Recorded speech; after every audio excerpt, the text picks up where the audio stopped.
It's your boy Busy back at it again, and today I'm here with a video that's going to be a little different. I just want to get on here and talk to you guys directly. Anyone involved in the TCG world right now, whether it be collecting, playing various TCGs, Pokemon, Magic, whatever you're playing, there's just sort of a huge shift going on right now from like Magic to MTG, other various card games like Lorcana and One Piece.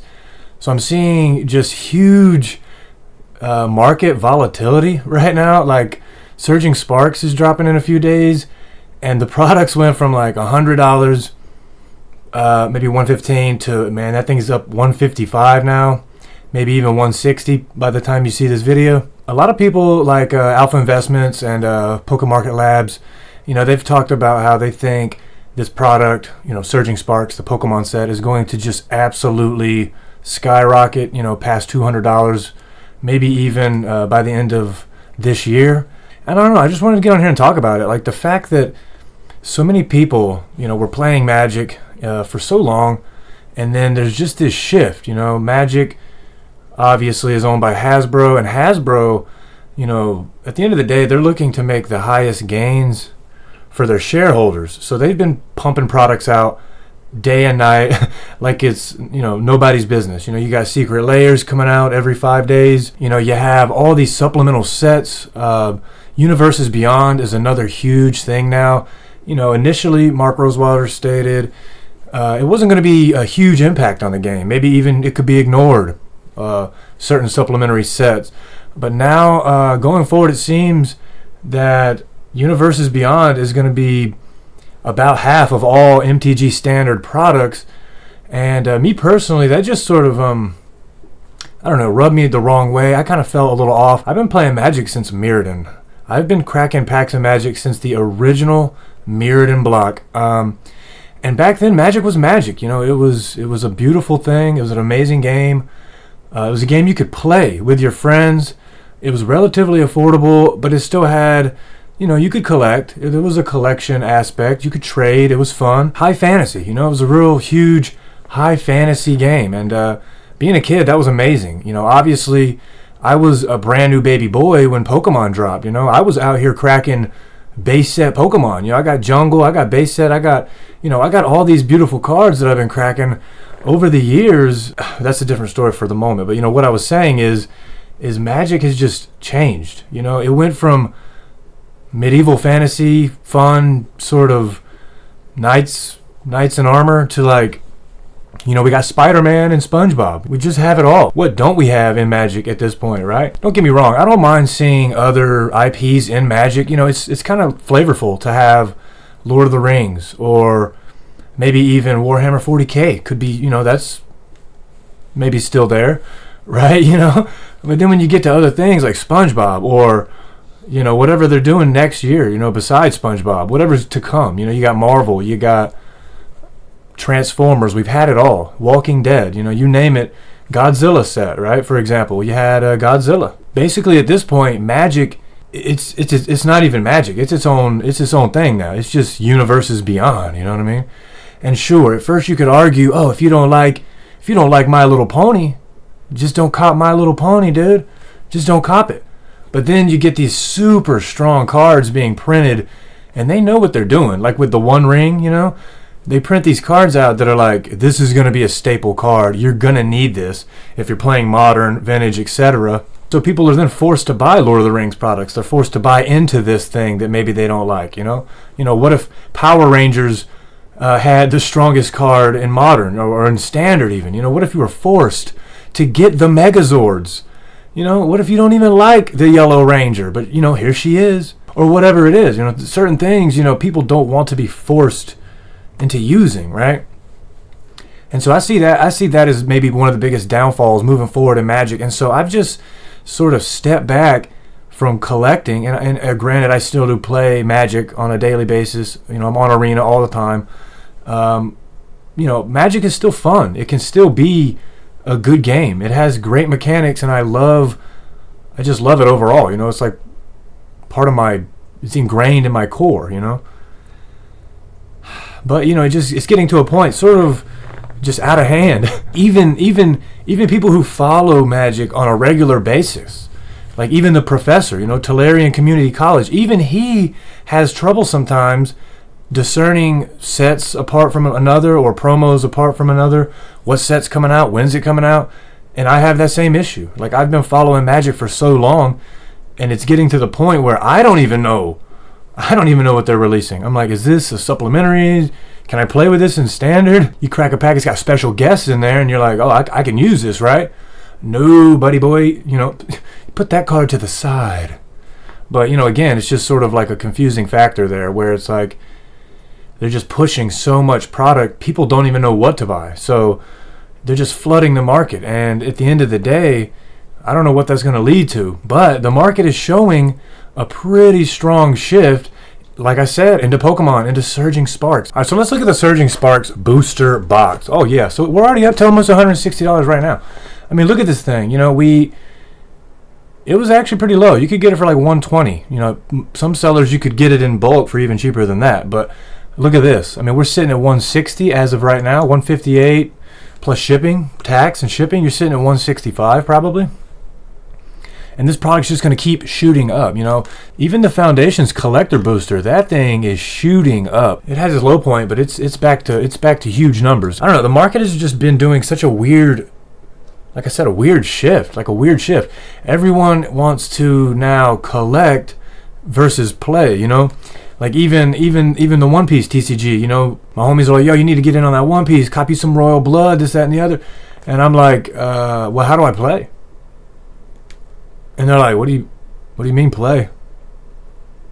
Where's that manga Nami at? You're looking for that manga Nami. That's what you're playing at.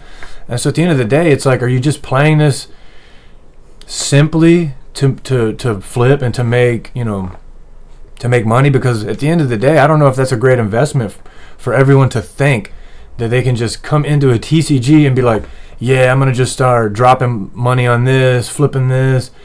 And if everyone's got that mindset, who at the end of the day is the actual consumer? Who is the customer if everyone is a flipper? I mean, you got people running into the Costco scalping all this 151 tens just to flip them for double the price. And then the people that buy them, they're probably just going to flip them. I mean, what is even, we got one kid trying to actually play the game. He's like, but, at the end of the day, obviously, there still are tons of players. Not everyone's as vocal. Not everyone's on YouTube and on the internet just talking, about what they think. So 90% of the people who even are upset aren't speaking out. They're just going to continue playing the game, Magic, Pokemon alike.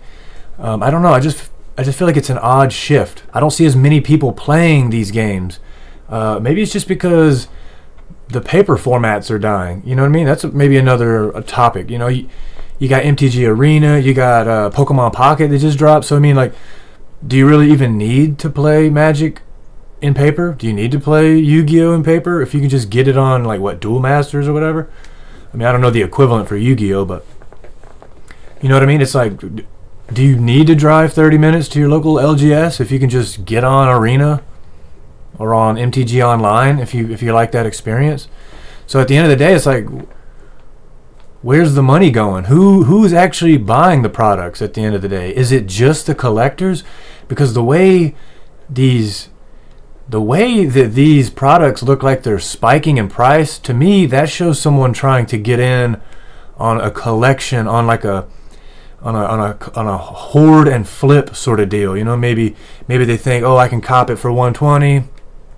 Next year, the FOMO will be so real, people are spending $215 a box or whatever they're willing to spend at that point.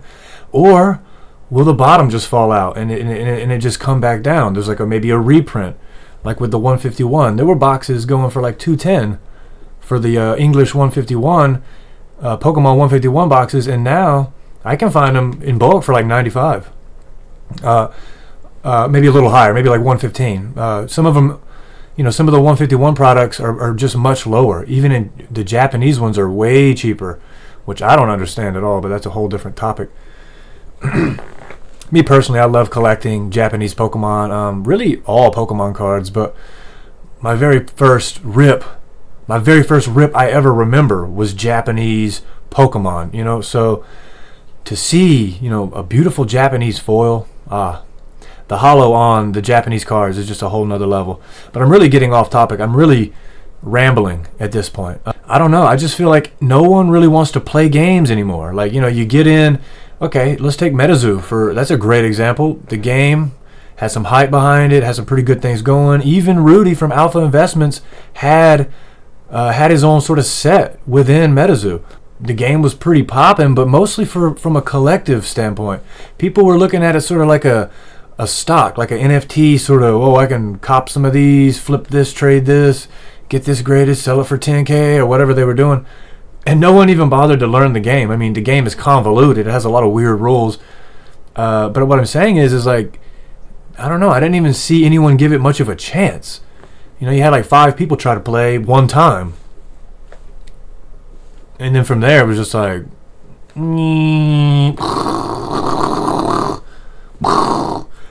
But hey. But again, at the end of the day, like, I don't know. So many card games are running to this like FOMO strategy. Everyone wants to buy low, sell high.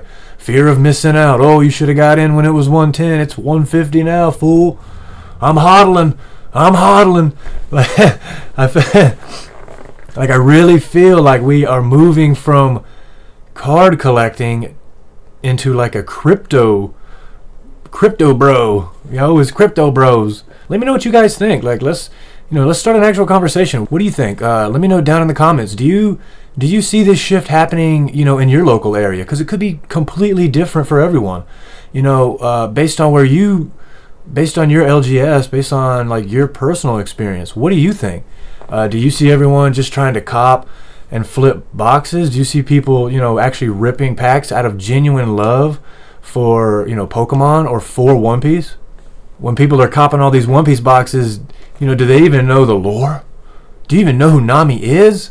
You know what I mean? Like, but I don't know. I just feel like it's just sort of a speculative market. Like, let's just get in here and invest and flip our money and double it and run. You know what I mean?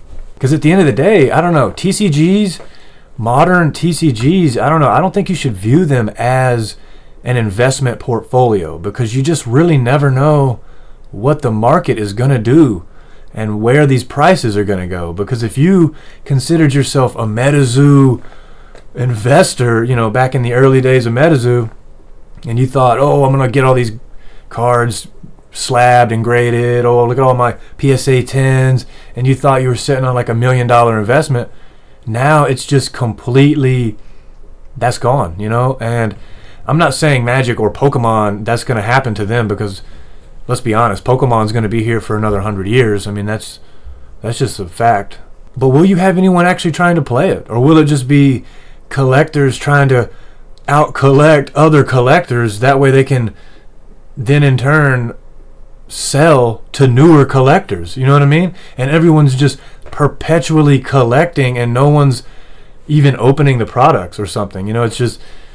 everyone wants to keep it sealed or graded. Everything's got to be slabbed. I don't know. And it's kind of scary to see people think that they're going to get, this is my investment portfolio, and it's, are you sure? Are you really sure? So I don't want people to just jump into a TCG, no matter what it is, thinking this is going to be my investment route. Even though, if you look at my channel, I'm transitioning my channel into more of a TCG oriented, thing, just simply because me personally, I was playing a lot of games and doing all my collecting on the side. But I don't know, more recently, I just feel like playing the games, I don't know, people aren't as interested, like I'm saying. So like me ripping the cards is what people want to see. And so that's what I'm going to be doing from here on with the channel, ripping more cards, just having open conversations like this with you, just to see like, what do you think? What is everyone thinking? We also have the freaking presidency coming up tomorrow. I didn't even realize. We're going to have a new president by the time you see this. Whoa. That could also influence the market. It typically does. Depending on your president, that'll depend on a lot. That'll depend on taxation. That'll depend on shipping agreements, different tariffs on different countries. You never know. You know who. If they get in, whoever that is, it could really just, throw a curveball to this whole economic strategy. So if anyone's looking into getting into new products, into the TCG world specifically, I would just say tread lightly. I'm not licensed to tell you what to do with your money. Take what I say with a grain of salt, honestly, because even I sometimes have trouble figuring things out. So just take it with a grain of salt. Do your own research. That's what I tell everyone. Due diligence. You know what I mean? Know what the hell you're even getting into. Logan Paul, 3.5 on a sealed case, a base set. Not real. So you got to be careful when investing with any amount of money. Just be careful, tread lightly, and most importantly, know who you're buying from, and make sure you can trust that they're giving you what they say they are. You know what I mean? Let me know what you guys think down in the comments. Do you enjoy this form of long form rant video? Also, feel free to come over onto the Whatnot stream every Saturday at 1 p.m. Eastern Standard Time. Just trying to build a nice little community, so we'd love to see you over there. If you enjoyed the video, don't forget to like, subscribe, and hit that little bell to be notified for future videos. And stick around on the channel with some of these fine videos here. And I'll see you next time. Peace, peace.